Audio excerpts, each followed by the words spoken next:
København.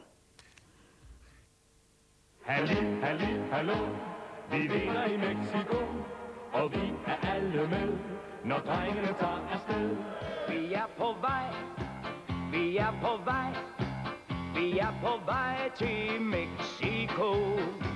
Tag mig med til Mexico,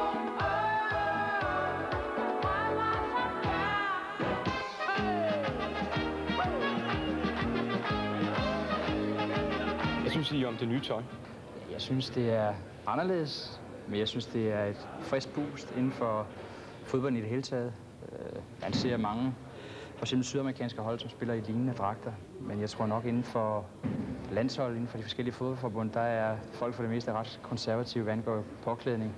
Altså, den er meget let, ikke? Den er enormt let, og især bukserne, synes jeg, det er noget nyt, fordi at det er sådan set mere det der før blev kaldt atletik-shorts egentlig, ikke? De sidder meget løst, og det tror jeg, det er en stor fordel, fordi du kommer til at svede meget, så det er bedst, at bukserne ikke begynder i hvert fald at gnave eller på en anden måde genere en. Så. Men stoffet, det er som sagt synd, ikke? Men vi skal jo altså spille, så det er jo fodbold, ikke? Det er sådan set det vigtigste, om tøjet så er lidt tungere eller lidt tyndere, det er ikke det drejer sig om i længden. Det er firmaet Hummel, der står for tøjet, fordi man har en kontrakt med Dansk Boldspilunion. Det er en hemmelighed, hvad Hummel giver for kontrakten, men udbyttet er stort. Direktør Jørgen Voldsgaard regner med et ekstra salg på 10 millioner kroner alene i Danmark. Det er enormt mange millioner kroner, der er i PR. Hvor meget?